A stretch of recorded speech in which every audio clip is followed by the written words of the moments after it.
यामई ममता नंदगिरी माँ जी का आज स्वागत करते हैं इस मंच पर। विकसित भारत की हम बात कर रहे हैं।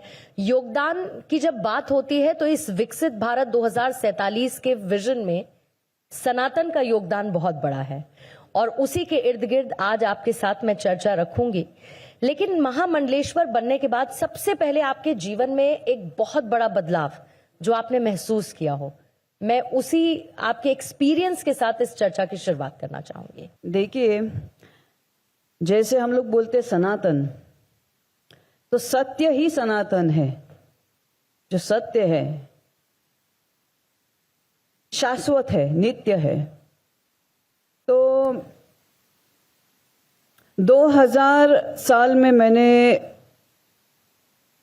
आध्यात्मिक जीवन में सफर करने की मैंने इच्छा अंदर से कड़क संकल्प लेते हुए मैं देश से बाहर गई।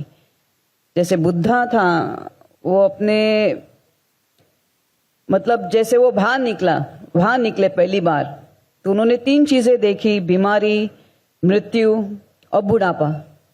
फिर क्या किया उन्होंने? वो आके उन्होंने सब त्याग करके एक दिन अपना चोला पहन के निकल गए। तो मैं भी भारत से ऐसा ही चोला पहन के निकल गई। मुझे गुरु का आदेश था, उनका संकल्प था। और 2000 के पहले मैंने 5 साल बहुत कड़क नवरात्र की मैंने। और जैसे मैंने अपने काफी इंटरव्यूज में ये चीज बताई कि मेरा जब जन्म हुआ था तो मेरी दादी बाहर इंतजार कर रही थी मेरे जन्म का, और भगवती आदि शक्ति ने उनको साक्षात्कार दिया कि वो आ रही है और इस लड़की का नाम मेरे नाम से होना चाहिए, यमाई। तो ये जो यमाई का मंदिर है, ये औंध महाराष्ट्र कोल्हापुर में पहाड़ी के ऊपर है। और जैसे बोलते ना कि हम लोग, जैसे गौतम बुद्धा का जन्म हुआ था, उसको कहा था कि वो 2 चीज उसके जीवन में हो जाएगी, या तो वो राजा बनेंगे या तो वो योगी बनेंगे। तो मेरा था कि पहला जीवन मुझे पूरे भौतिक, भगवती ने क्या किया, मुझे पूरे भौतिक जीवन में झोंक दिया। क्या नहीं था मेरे पास मेरे 3 मकान थे, प्लस मेरे 4 पासपोर्ट भरे पड़े थे। मैंने ऐसे वर्ल्ड टूर्स किए थे, मैंने 50 से 100 मैंने कॉन्सर्ट्स किए थे सब जगह वर्ल्ड में। फिर 48-50 के आसपास मेरी पिक्चरें हो गई थी, तो कुछ रहा नहीं था।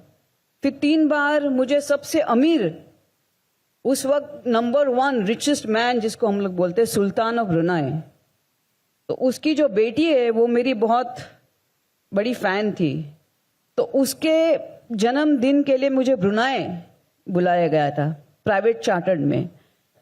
तो ऐसा सब देखा, वहां जाके आप क्या बोलोगे, द मोस्ट रिचेस्ट मैन, सबसे अमीर आदमी के राज्य में जाना। और उसने मुझे 5 दिन का मुझे अतिथि सत्कार दिया वहां पे। तो इतनी मैंने शौहरत देखी। वो रानी, वो जो प्रिंसेस हमीदा जो मेरी फैन थी, तो उसका पैलेस जाके देखा मैंने। और ये मैंने बोला 50 कॉन्सर्ट्स में है, तो 50 कॉन्सर्ट्स में मुझे सब मतलब इतना भौतिक सुख हो गया कि कुछ इच्छा नहीं रही। फिर मैंने कहा इससे ज्यादा और क्या हो सकता है। बहुत कम समय में मेरी सब पिक्चरें भी चल रही थी। तो अभी भगवान ने बोला और क्या। और जब मैंने ये सब देखा तो अंदर से एक वैराग्य आ गया मेरे अंदर कि और इससे कितना धन आदमी, इतना इससे और ज्यादा क्या भोग सकता है। सुपरस्टार हो गई, पूरे वर्ल्ड घूम चुकी, इतने पासपोर्ट में मेरे स्टैम्प्स भरे, अब और क्या। हार्ट से गुरु का आगमन हो गया। और ये मेरी यात्रा बॉलीवुड से ही शुरू होती थी। जैसे सर्वप्रथम तो मैं ब्राह्मण कुल में जन्म मेरा हुआ है, तो हमारे एक बहुत स्वाभाविक संस्कार हमारे घर में होते हैं, पुरुषचारण होते हैं, मंत्र उच्चार होते हैं। तो 5-5 दिन गणपति का स्थापन होना, फिर 6वें दिन भगवती का आगमन होना, फिर 11-11 ब्राह्मणों को अथर्व शीर्ष हमारे घर में चलाया जाता था। तो ये सब देखे मैंने, ये संस्कार ब्राह्मण के मेरे अंदर आ गए थे। तो मंत्र उच्चार बहुत स्वाभाविक चीज थी, वो तो कान में पढ़ते ही रहते हैं। अथर्व शीर्ष है, गणपति स्तोत्र है, आरतियां हैं, तो ये सब मुझे कंठस्थ थी। फिर गुरु का आगमन हो गया। फिर जैसे मेरी जैसे शूटिंग्स होती थी, जैसे मैंने बोला मैंने 48 फिल्म्स की है,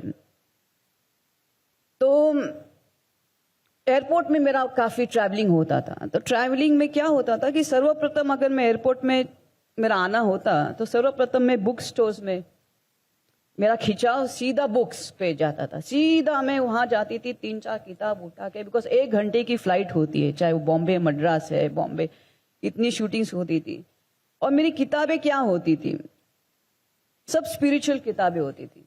कुंडलिनी शक्ति योगा, ऑटोबायोग्राफी ऑफ एन योगी, ऐसे 5-6 किताब लेके मैं बैठती थी बाजू में। 1 घंटे की फ्लाइट है, आराम से खोल के देखती थी। कुंडलिनी शक्ति जागृत, ऑटोबायोग्राफी ऑफ अ योगी, अच्छा ये योगी है और क्या होता है, इनका जीवन क्या होता है, फिर कुंडलिनी शक्ति क्या होती है, वो जागृत होती है तो क्या क्या प्राप्त होता है। ऐसा करते करते एक दिन मेरे गुरु गगनगिरी महाराज, जो महान तपस्वी, कठोर हठ योगी, उनकी मात्र सोच से ही बारिश होती थी। ऐसे महान तपस्वी के सामने मेरा जाना हो गया।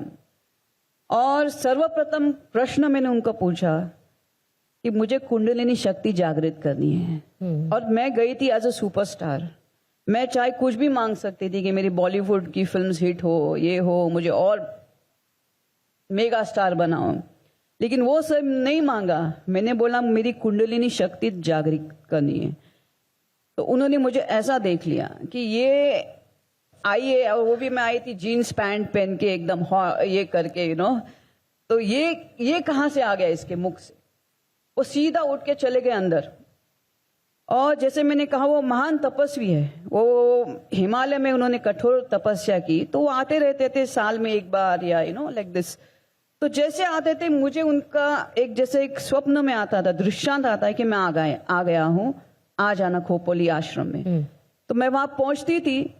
तो एक दिन उन्होंने मुझे सुपारी निकाल के दे दी कि ये मंत्र है, आज के बाद तुम्हें दृष्टांत होगा, तुम्हें कैसी साधना करनी है, कैसी तपस्या शुरू करनी है, ये सब तुमको एक पाराशक्ति द्वारा आपको प्राप्त होगी। जैसे हम लोग बोलते हैं ना, 4 प्रकार की स्पीचेस होती है, वैकारी, माध्यमा, पश्चांति और पारा। तो पाराशक्ति और पारा एनर्जीज को हम बोलते हैं कि वो आप सोएंगे तो आपको मैसेजेस आते रहेंगे आध्यात्मिक के, अपने पारा नॉलेज के बारे में। तो जैसे वो आते थे, हमारी कोई टेलीपैथी नहीं, मुझे मालूम है कि महाराज आ गए, मैं सीधा पहुंच जाती थी। ऐसा मेरा अभ्यास होते गया। फिर एक दिन सब छोड़ दिया मैंने 2000 के आसपास। फिर पीछे मुड़ के मैंने बॉलीवुड को 25 साल नहीं देखा। मैंने अपने आप को कठोर साधना में डाल दिया। और मैं ऐसी ही हूं, जब बॉलीवुड में भी आई, मेरे फैमिली से कोई बॉलीवुड में नहीं था। और उस वक्त सब कौन कौन कहाँ के थे, किसी की फैमिली का कोई, जैसे राज कपूर फैमिली की बेटी आ गई, कोई इसकी आ गई, कोई किधर की आ गई, किसी को सुभाष घई ने लॉन्च किया। मैं कहाँ से भी नहीं थी, मैं आ गई सीधा अपने मेहनत से। I become a superstar. तो वैसे मैंने बोला अगर मैं आध्यात्मिक जीवन में पैर रख रही हूं तो मुझे कोई भी कसर नहीं छोड़नी है। मतलब आपका एक समर्पण भाव उस दौरान भी था, वो समर्पण भाव बाद में भी देखने को मिला, और आपने अपनी आध्यात्मिक यात्रा का जिक्र किया। लेकिन जिन भौतिक सुखों को छोड़कर आप इस जीवन की तरफ बढ़ी, क्या आपने कुछ चुनौतियां महसूस की? देखिए, मेरा 25 साल में तपस्या हुई ना, मतलब मैं कर रही थी, तो मेरा कोई रहन सहन नहीं था, कुछ भी पहन के सुबह एक मेरा आचरण होता था। 13 साल का मैंने ब्रह्मचार्य व्रत को प्राप्त किया मैंने, और ये 13 साल के कठिन तप में मैंने सब छोड़ दिया था, प्याज, लहसुन, वसन, सब जितनी प्रिंसिपल जिसको हमको बोलते हैं ना, प्रोटोकॉल पालन करना है, सब छोड़ दिया। एक समय ऐसा था कि अन्न भी छोड़ दिया, बिकॉज इतना आप ध्यान में घुसते हो, इतना आप ये ऐसी आध्यात्मिक सफर है और इस शैली होती है कि आप कुछ नहीं, अपना आपके ऊपर ध्यान होता है कि आप क्या पहन रहे हो, क्या खा रहे हो, तो अन्न छूट जाता है, सिर्फ भगवान रहता है। और जितना आप ध्यान करोगे उतना और खुलता जाएगा कि आप, और सब कुछ छूटेगा। अन्न छूटता है तो बाकी कुछ रहता ही नहीं है। ये यात्रा ऐसी कठिन होती है। फिर एक समय पे ऐसा लगता है कुछ भी नहीं हो रहा है ध्यान के अंदर, फिर एक दिन ऐसा परिवर्तन हो जाता है। उधर से ही शुरू होता है जब आप बोलते कि इतना तो मैं कर रही हूँ, ध्यान कर रही हूँ, तप कर रही हूँ, खाना छोड़ दिया। जैसे गौतम बुद्धा ने काफी प्रयत्न किया कि क्यों नहीं हो रहा है, वो सत्य क्यों नहीं प्राप्त। एक दिन हो गया तो एक दिन मुझे सत्य ऐसा प्राप्त कि फिर मैंने पीछे देखा नहीं। बहुत सारे लोग आप इतनी अच्छी बातें बता रही हैं, आप इतनी अच्छी बातें भी कर रही हैं, लेकिन ऐसे बहुत सारे लोग हैं जो सनातन को लेकर जो जी में आता है वो कहते हैं। सनातन को लेकर अब शब्दों का इस्तेमाल किया जाता है, सनातन को अपने हिसाब से परिभाषित किया जाता है, सनातन पर सवाल उठाए जाते हैं। ऐसे लोगों को आपका संदेश क्या है? देखिए, सनातन क्या है मालूम है? सनातन यानी सेवा। ये कोई महामंडलेश्वर मुझे मालूम है आजकल काफी होते जा रहे हैं, कैसे भी होते जा रहे हैं महामंडलेश्वर, मैंने ऐसे भी देखे। और मैं ये चोला मुझे बहुत प्रिय है, लेकिन मैं सोचती हूँ सनातन यानी सत्य। सत्य कि कोई चोला नहीं होता, सत्य सत्य होता है। ज्ञान का कोई चोला नहीं होता। आप बिना किसी वास्तविक वस्त्र से भी आप अपना ज्ञान को आप ये कर सकते हो, फैला सकते हो। तो मैंने कहा मुझे ये चोले की क्या जरूरत है। मैं एक्चुअली इसके अगेंस्ट थी कि मैं ये सब कुछ नहीं धारण करूंगी, मैं सिर्फ जा रही कुंभ में स्नान करने के लिए, लेकिन ये चोला धारण करके मैं आ गई। तो जैसे भगवती ने मुझे एक संदेश दिया, क्योंकि 25 साल में जब तप कर रही थी, मैंने एक कठिन तप किया, उसके बाद मुझे एक सिद्ध अवस्था प्राप्त हो गई। बहुत क्वचित लोग होता है, 1 करोड़ में से शायद एक व्यक्ति, एक साधु या उस सिद्ध अवस्था तक पहुंचता है। तो भगवती महाकाली ने मुझे वहां उस अवस्था पे पहुंचा दिया। फिर मैंने बोला अभी क्या जाता है, मुझे क्या करना चाहिए? मुझे अभी कोई सी वस्त्र में धारण नहीं करना है, मुझे ना, क्योंकि परमात्मा मेरे अंदर है, जागृत है। मुझे बाहर की जरूरत नहीं है, बाहर के चोले की जरूरत नहीं है, बाहर का खामा का दिखाने के लिए। मैंने ऐसे भी देखे उनको शून्य आध्यात्मिक नॉलेज है, लेकिन बड़े बड़े वस्त्र पहने, 1000 मालाएं पहने। मैंने कहा किस चीज का? उनके ना आचरण में उनका कोई दिखता है, उनका कोई उनको कुछ चीजें पूछो आध्यात्मिक के बारे तो में, उन्हें नहीं पता। अच्छा, ये लोग क्या करते हैं मालूम है? मंत्र सिद्धि को सर्वज्ञ मतलब वो सर्वज्ञ हो गए ऐसा समझते हैं। मंत्र सिद्धि, प्रहलाद को सिर्फ एक ही मंत्र आता था, ओम नमः भगवते वासुदेवाय नमः। इसके विपरीत उनको कोई भी मंत्र उच्चार नहीं आते थे। एक ही महामंत्र को उन्हें कंठस्थ करके उन्होंने नारायण को प्राप्त किया। ऐसे 1000 लोग हैं।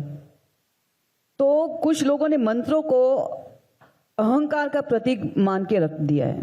आप ऋग्वेद पढ़ो, आप यजुर्वेद पढ़ो, तो उसके अंदर भी दो ऐसे वाक्य है कि मंत्र तो एक पंडित के आचरण का स्वभाव हो गया। मतलब जैसे आप फिजिक्स हो, मैं आपके सामने बायोलॉजी को छेड़ू तो आप क्या बोलेंगे कि मुझे क्यों सुना रही है, मैं तो फिजिक्स की टीचर हूं, साइंटिस्ट हूं, don't teach me biology, I am physics, talk to me about physics. तो एक मंत्र होती है, मंत्र एक पंडित और पुरोहित के अभ्यास का विषय है। उससे आत्मज्ञान, ब्रह्म विद्या, उसका कोई लेन देन नहीं है।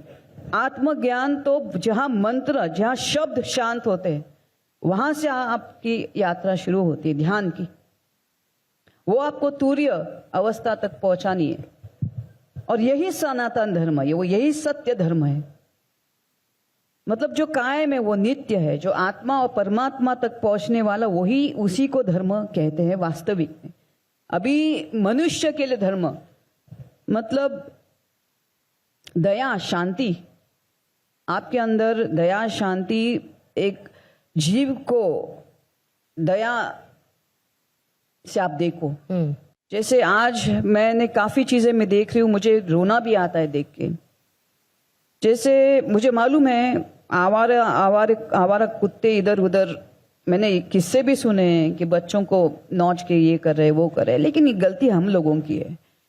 ये आवारा है, हम तो पशु नहीं ना, हम तो डॉग्स नहीं ना। तो उनको बकायदा ट्रीटमेंट की जरूरत है उनके, बिकॉज डॉग्स क्या होते हैं, वो हीट में आ जाते हैं, गर्मी में आ जाते हैं। तो आपको उनको, जैसे हम कुत्ते आवारा होते हैं, तो आप उनको भी निरीक्षण की जरूरत है, जैसे झाड़ है उसको पानी की जरूरत है, तो आवारा कुत्तों को भी आपको शांत करने की जरूरत है। उनके अंदर न्यूट्रलाइजेशन होता है, उसको न्यूटर करो तो वो शांत रहेंगे, वो काटेंगे नहीं। अभी आप ही बोलो 25, मुझे मालूम है कितने साल हम लोग कुत्तों के बीच में रहते हैं, बिल्लियां उठा के घर में लेके आते हैं, सडनली ऐसा क्या हो गया कि कुत्ता काट क्यों रहे हैं आपको? कुछ शायद हम लोगों ने भी कुछ चीजें की होंगी उनको। तो ये सब है कि सनातन यानी सबको बराबर रहने का अधिकार, चाहे पशु हो, पक्षी हो, पेड़ हो, समान। आप उसको मार रहे हो। अभी मैंने देखा गर्भवती कुत्ता ऐसा लेटा है, उसको लाठी मार दी। आपको क्या लगता है? मैं तो बोलूंगी उस आदमी ने अपने ऊपर लाठी मार दी, वो कर्मा उसके ऊपर आएगा। बिल्कुल। और आना ही चाहिए, वो आएगा भी उसको। इस जन्म ने जैसे भीष्म को एक दिन भोगना ही पड़ा। वो उसने पूछा भी श्री कृष्ण को कि आज मैं इसके ऊपर क्यों लेटा हूं? तो उसने बोला मुझे अपने 99 बर्थ्स याद है। तो केशव ने बोला अच्छा, तो चलो मैं आपको 100th आपके उस जन्म को याद दिलाता हूं कि कैसे तुमने किसी को, एक जीव को उठा के उसको पूरे शैया जी बिछोया था।